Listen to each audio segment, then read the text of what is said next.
સરદાર વલ્લભભાઈ પટેલની 150મી જન્મજયંતિ નિમિત્તે નવસારી જિલ્લાની યુનિટી માર્ચ એટલે કે એકતા પદયાત્રા નવસારીના ફુવારાથી નીકળી હતી, જેમાં 5000થી વધુ નાગરિકો ઉત્સાહભેર જોડાયા હતા, જેના સમાપનમાં કેન્દ્રીય જળશક્તિ મંત્રી સી.આર. પાટીલ ખાસ ઉપસ્થિત રહ્યા હતા.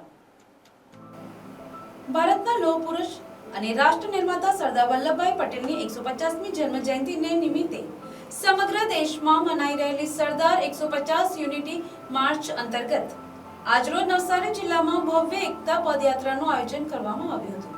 નવસારી શહેરના ફુવારાથી પદયાત્રાનો પ્રારંભ થઈને બીઆર ફાર્મ ખાતે તેનું સમાપન થયું હતું. આ એકતા પદયાત્રાને આદિજાતિ મંત્રી નરેશ પટેલ સહિત વિવિધ મહાનુભાવોએ લીલી ઝંડી આપી પ્રસ્થાન કરાવ્યું હતું. નવસારી જિલ્લાની આ પદયાત્રામાં 150 જેટલા સરદાર પટેલ વેશભૂષા પદયાત્રીઓ, યુવા સંગઠનો, વિવિધ સમાજના આગેવાનો મળી અંદાજિત 5000થી વધુ પદયાત્રીઓ સહભાગી થયા હતા.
જિલ્લા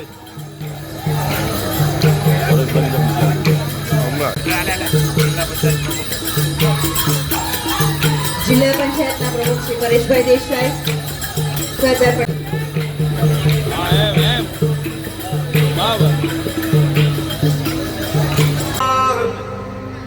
ऐसा सबूत के लब भाई पटेल हमारे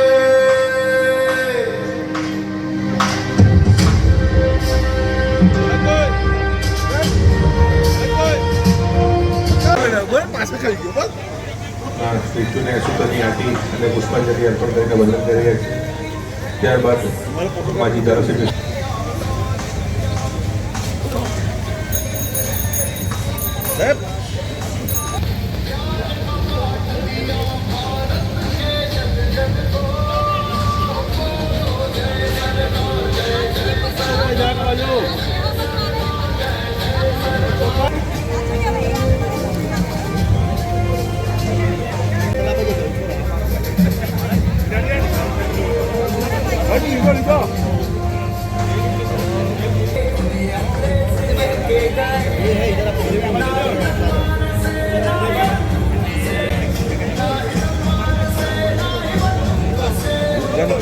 તકલીફ છે.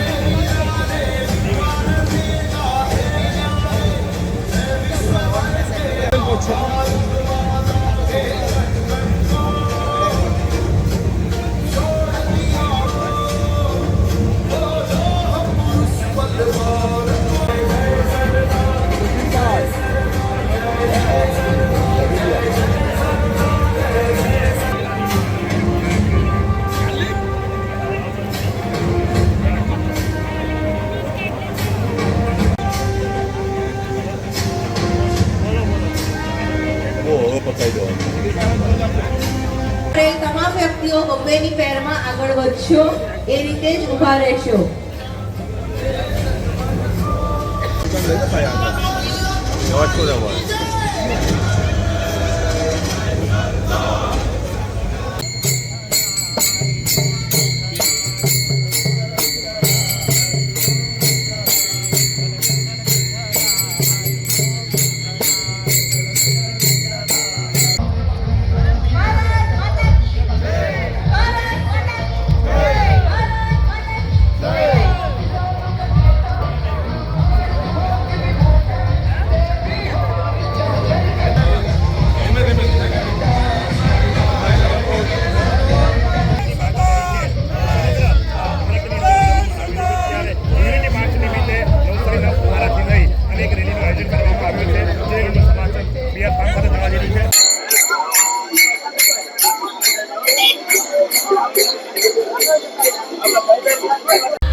આપણા દેશના લોખંડી પુરુષ અને એકતા પુરુષ એવા સરદાર વલ્લભભાઈ પટેલની 150મી જન્મજયંતિ ઉજવાઈ રહી છે. ત્યારે આજે નવસારી જિલ્લામાં નવસારી જિલ્લા વહીવટીતંત્ર અને પાર્ટીના અમારા ચૂંટાયેલા ધારાસભ્ય, તાલુકા પંચાયત, જિલ્લા પંચાયત અને નગરપાલિકા સભ્ય સંગઠનના સર્વે હોદ્દેદાર સાથે નવસારી ખાતે યુનિટી માર્ચનું આયોજન કરવામાં આવ્યું છે. એના અંતર્ગત અત્યારે નવસારીના ફુવારાથી લઈને બિહાર ફાર્મ સુધી એક પદયાત્રાનો ખૂબ સરસ આયોજન થયું છે. એમાં લગભગ 5000 જેટલા લોકો આ યાત્રામાં જોડાયા છે અને સરદાર પટેલ સાહેબને અભિવાદન કરી રહ્યા છે. દરેકે દરેક જગ્યા પર અલગ અલગ સ્થળ પર અલગ જ્ઞાતિના દર્દીઓ તરફથી પણ આ સરદાર પટેલની જે પદયાત્રા છે એનું ભવ્ય સ્વાગત કરવામાં આવે છે.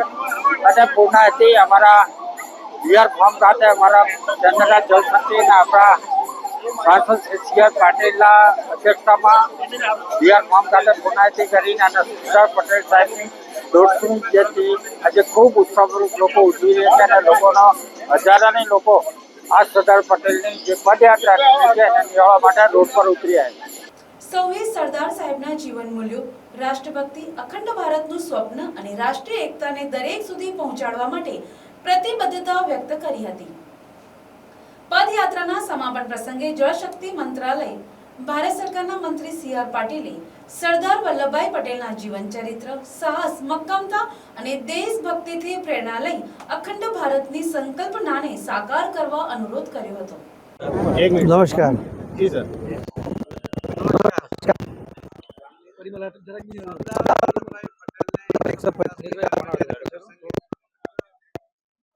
આખા દેશના તમામ વિધાનસભામાં અલગ અલગ કાર્યક્રમો દ્વારા અને પદયાત્રા દ્વારાના અનેક કાર્યક્રમો યોજવામાં આવ્યા છે. આજે નવસારી જિલ્લાનો પદયાત્રાના કાર્યક્રમની આજે અહીં પૂર્ણાહુતિ થઈ છે. ખૂબ મોટી સંખ્યામાં લોકો સ્વયંભૂ આમાં જોડાયા છે.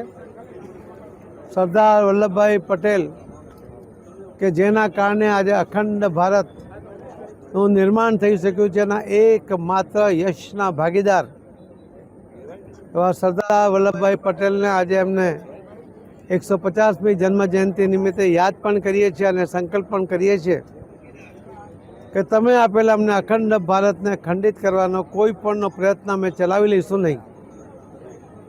તમે દોરેલી આ પગદંડી ઉપર અમે મક્કમતાથી આગળ વધીશું અને એ સંકલ્પ સાથે અમે આપને યાદ કરીને આ દેશને મજબૂત કરવા માટેનો પ્રયત્ન કરીએ છીએ. મને વિશ્વાસ છે કે જે સૌથી મોટી પ્રતિમાનું નિર્માણ માનનીય પ્રધાનમંત્રી શ્રી નરેન્દ્ર મોદી સાહેબે ગુજરાતમાં એ સરદાર વલ્લભભાઈ પટેલની પ્રતિમાનું કર્યું. એમની પ્રતિભાને અનુરૂપ આખા દુનિયામાં સૌથી મોટી પ્રતિમા એ માનનીય પ્રધાનમંત્રી શ્રી નરેન્દ્ર મોદી સાહેબે નિર્માણ કરીને ખરા અર્થમાં સ્ટેચ્યુ ઓફ યુનિટીની વાત કરીએ છીએ કે યુનિટી જે કરવામાં જે સફળ રહ્યા છે એવા વ્યક્તિનું આ સ્ટેચ્યુ આખા દુનિયાને માર્ગદર્શન પણ આપી રહ્યું છે, પ્રેરણા પણ આપી રહ્યું છે. આપણા ગુજરાતના આ મહાન વ્યક્તિત્વ અને ગુજરાતમાં જ આટલી મોટી પ્રતિમાનું નિર્માણ એ ગુજરાત માટે ગૌરવ ગાથા જેવું છે. આવનારા દિવસોમાં દેશ અને દુનિયાના અનેક યુવાનો સરદાર વલ્લભભાઈ પટેલમાંથી પ્રેરણા લેશે, સંઘર્ષ કરવાની તાકાત પણ કેળવશે, દેશ માટે ફના થવા માટેની તૈયારી પણ રાખશે અને દેશ વિરોધી તત્વોને રોકવા માટે એમને પૂરા કરવા માટે પણ પૂરી તાકાતથી પ્રયત્ન કરશે અને સફળ થશે એવો મને વિશ્વાસ છે. આજે સરદાર વલ્લભભાઈ પટેલની 150મી જન્મજયંતિ પ્રસંગે હું આ સંકલ્પ બધા વતી દોહરાવીને અમે ખાતરી આપીએ છીએ કે અમે સરદાર વલ્લભભાઈ પટેલના ચિંધેલા માર્ગ ઉપર આગળ વધીશું, મક્કમતાથી આગળ વધીશું. ધન્યવાદ. વધુમાં તેમણે સરદાર સાહેબના જીવનના અનેક પ્રસંગો વર્ણવી તેઓની જેમ દેશની એકતા જાળવવા પોતાને સમર્પિત કરવા તથા આપણા ગૌરવવંતા ઇતિહાસને હંમેશા યાદ રાખી પ્રેરણા લેવા આહ્વાન કર્યું હતું. કાર્યક્રમમાં સૌએ સ્વદેશી ચીજવસ્તુઓ અપનાવવા શપથ ગ્રહણ કરી હતી. Bureau report, NTC news, Navsari.